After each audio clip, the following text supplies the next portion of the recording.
महाभारत के बाद कुछ सालों तक पांडवों ने हस्तिनापुर पर राज किया, लेकिन जब वो राजपाट छोड़कर हिमालय जाने लगे तो राज का जिम्मा अभिमन्यु के पुत्र परीक्षित को दे दिया। राजा परीक्षित ने पांडवों की परंपरा को आगे बढ़ाया।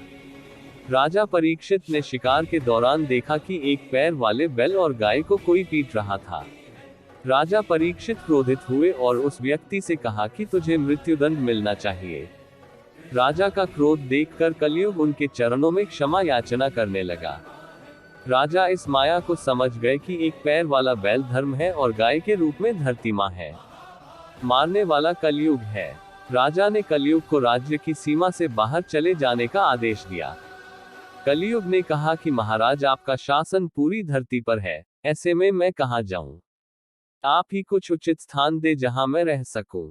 कलयुग के गिड़गिड़ाने पर राजा परीक्षित ने उसे धरती पर रहने के लिए जुआ, मदिरा, परस्त्रीगमन और हिंसा जैसी 4 जगह दे दी। इस पर कलयुग ने प्रार्थना की कि ये सभी तो ऐसे स्थान हैं जहां बुरे व्यक्ति जाते हैं, कोई एक ऐसा स्थान भी दीजिए जो अच्छा माना जाता है। इस पर राजा ने उसे सोने स्वर्ण में रहने की अनुमति दे दी। कलयुग को मौका मिल गया और वह सूक्ष्म रूप में राजा के सिर पर स्वर्ण मुकुट में बैठ गया।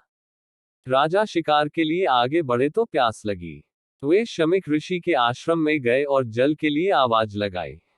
ऋषि शमीक ध्यान में लीन थे। सिर पर कलयुग के बैठे होने की वजह से राजा परीक्षित को लगा कि ऋषि उनका अपमान कर रहे हैं। वे क्रोधित हो गए और ऋषि शमीक के गले में मरा हुआ सांप डाल दिया।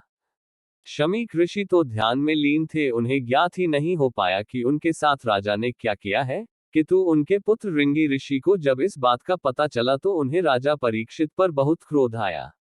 रिंगी ऋषि ने सोचा कि यदि यह राजा जीवित रहेगा तो इसी प्रकार ब्राह्मणों का अपमान करता रहेगा। इस प्रकार विचार करके उस ऋषि कुमार ने कमंडल से अपनी अंजुल में जल लेकर तथा उसे मंत्रों से अभिमंत्रित करके राजा परीक्षित को यह श्राप दे दिया कि जा तुझे आज से 7वें दिन तक्षक सर्प डसेगा। कुछ समय बाद शमीक ऋषि के समाधि टूटने पर उनके पुत्र रिंगी ऋषि ने उन्हें राजा परीक्षित के कुकृत्य और अपने श्राप के विषय में बताया। श्राप के बारे में सुनकर शमीक ऋषि को बहुत दुख हुआ और उन्होंने कहा, अरे मूर्ख, तूने घोर पाप कर डाला। जरा सी गलती के लिए तूने उस भगवत भक्त राजा को घोर श्राप दे डाला। मेरे गले में मृत सर्प डालने के इस कृत्य को राजा ने जानबूझकर नहीं किया है। उस समय वह कलियुग के प्रभाव में था। उसके राज्य में प्रजा सुखी है और हम लोग निर्भीकतापूर्वक जप तप यज्ञादि करते रहते हैं। अब राजा के न रहने पर प्रजा में विद्रोह, वर्ण संकरतादि फैल जाएगी और अधर्म का साम्राज्य हो जाएगा। ये राजा श्राप देने योग्य नहीं था, पर तूने उसे श्राप देकर घोर अपराध किया है। कहीं ऐसा न हो कि वह राजा स्वयं तुझे श्राप दे दे, किंतु मैं जानता हूं कि वे परम ज्ञानी है और ऐसा कदापि नहीं करेंगे। राजगृह में पहुंचकर जब राजा परीक्षित ने अपना मुकुट उतारा तो कलियुग का प्रभाव समाप्त हो गया और ज्ञान की पुनः उत्पत्ति हुई। वे सोचने लगे कि मैंने घोर पाप कर डाला है। निरपराध ब्राह्मण के कंठ में मरे हुए सर्प को डालकर मैंने बहुत बड़ा कुकृत्य किया है। 7वें दिन तक्षक सांप के डंसने पर राजा परीक्षित की मृत्यु हुई। परीक्षित के बाद उसका पुत्र जन्मेजय राजा बना।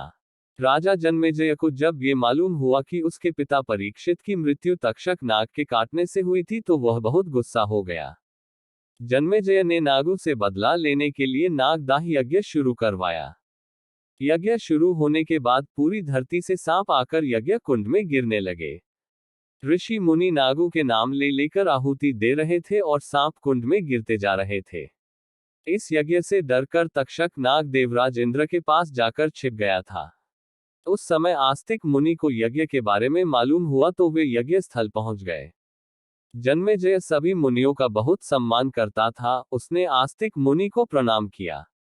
आस्तिक जी ने राजा को नागदाह यज्ञ बंद करने के लिए समझाया तो जन्मेजय ने यज्ञ रोक दिया और नाग पूरी तरह से नष्ट होने से बच गए।